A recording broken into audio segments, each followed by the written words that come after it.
ദൈവനാമത്തിന് മഹത്വമുണ്ടായിരിക്കട്ടെ. ഈ പ്രഭാതത്തിലും നമുക്ക് ദൈവവചന ധ്യാനത്തിനായി ഒരുങ്ങാം. ഇന്നത്തെ വായന ഭാഗം സെഖരിയ പ്രവചനം 7 മുതൽ 10 വരെയുള്ള അധ്യായങ്ങളാകുന്നു.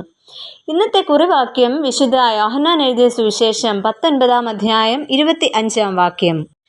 ക്ലെയോപ്പാവിന്റെ ഭാര്യ മറിയയും മഗ്ദലക്കാരത്തി മറിയയും നിന്നിരുന്നു.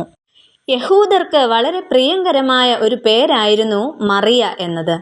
യേശുവിന്റെ അമ്മ മറിയയെ കൂടാതെ മറ്റ് 6 സ്ത്രീകൾക്ക് കൂടെ പുതിയ നിയമത്തിൽ മറിയ എന്നുള്ള പേര് കാണുന്നുണ്ട്. ഇവരിൽ ചിലരെ കുറിച്ച് നമ്മൾ പഠിച്ചിട്ടുള്ളതാണ്. പുരോഹിത കുലത്തിൽപ്പെട്ടവർക്കും ശിശുക്കളുടെ പരിചാരകർക്കും കേശ അലങ്കാര വിദഗ്ധരുമായവർക്കായിട്ടാണ് അക്കാലത്ത് ഈ പേരുകൾ വിളിക്കപ്പെട്ടിരുന്നത്. ചില ചരിത്രരേഖകളായ അഥവാ ശമരിയയിൽ നിന്ന് കണ്ടെടുത്ത കലശത്തിലും ഈജിപ്തിൽ നിന്ന് ലഭിച്ച ഓട്ടുകഷ്ണങ്ങളിലും മറിയ എന്ന പേര് കാണുന്നുണ്ട്.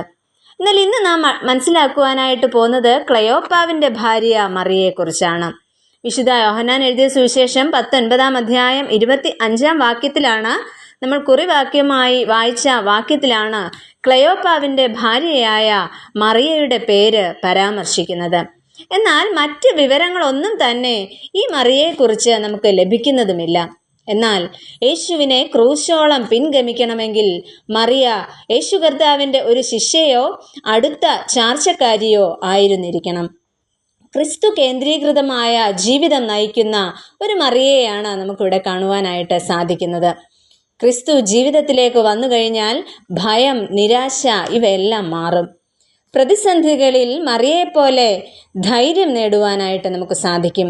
യേശു കർത്താവിൻ്റെ പരസ്യ ശുശ്രൂഷയിലുടനീളം യേശുവിനെ അനുഗമിച്ച മറിയയ്ക്കും യേശുവിൻ്റെ ക്രൂശീകരണ സമയത്തും ധൈര്യത്തോടെ നിൽക്കുവാനായിട്ട് സാധിച്ചു. ഒരു പക്ഷേ ഉയർത്തെഴുന്നേൽപ്പിനും ഈ മറിയ സാക്ഷ്യം വഹിച്ചു കാണണം. ഈ പേര് മറ്റെങ്ങും കാണാത്തതിനാൽ അതിനെക്കുറിച്ചുള്ള മറ്റു വിവരങ്ങൾ നമുക്ക് ലഭ്യമല്ല. പ്രിയമുള്ളവരെ, ഇത്തരത്തിൽ ധീരമായ സാക്ഷ്യം വഹിക്കണമെങ്കിൽ ക്രിസ്തു നമ്മുടെ ഉള്ളിലുണ്ടെങ്കിലേ നമുക്ക് സാധിക്കൂ. ആ കർത്താവിൻ്റെ കരങ്ങളിലേക്ക് നമുക്ക് നമ്മെ തന്നെ സമർപ്പിക്കാം. കർത്താവിൻ്റെ കരസ്പർശം ഏറ്റ നമ്മെ അവൻ രൂപാന്തരപ്പെടുത്തും. എൻ്റെ ജീവിതത്തിൽ പാകപ്പിഴകൾ ഉണ്ടായാലും ഞാൻ ഉടഞ്ഞു പോയാലും അവൻ എന്നെ വീണ്ടും വാർത്തെടുക്കും. ധീരതയോടെ ഈ ലോകത്തിൽ നിൽപ്പാൻ എന്നെ സഹായിക്കും.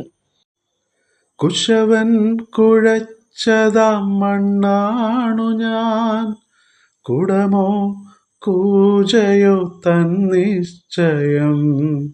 കുശവൻ കുഴച്ചതാം മണ്ണാണു ഞാൻ, കുടമോ കൂജയോ തന്നിശ്ചയം. വക്കുടഞ്ഞാലും വളഞ്ഞൊടിഞ്ഞാലും വല്ലഭൻ തൊട്ടതാം മണ്ണല്ലയോ. വക്കുടഞ്ഞാലും വളഞ്ഞൊടിഞ്ഞാലും വല്ലഭൻ തൊട്ടതാം മണ്ണല്ലയോ. വൈകുമ്പോൾ വാടും വയൽ പൂ പോലും സോളമനേക്കാൾ സുന്ദരമായി സൃഷ്ടിച്ച ദൈവം കൂടെയുള്ളപ്പോൾ വൈകല്യമൊന്നും സാരമില്ല. വയ്യായ്മകളും സാരമില്ല. വൈകുമ്പോൾ വാടും വയൽ പൂ പോലും സോളമനേക്കാൾ സുന്ദരമായി സൃഷ്ടിച്ച ദൈവം കൂടെയുള്ളപ്പോൾ വൈകല്യമൊന്നും സാരമില്ല. വയ്യായ്മകളും സാരമില്ല. പ്രിയ കർത്താവേ, അവിടുന്ന് ഞങ്ങളെ രൂപാന്തരപ്പെടുത്തണമേ, ഉടച്ചു വാർക്കണമേ.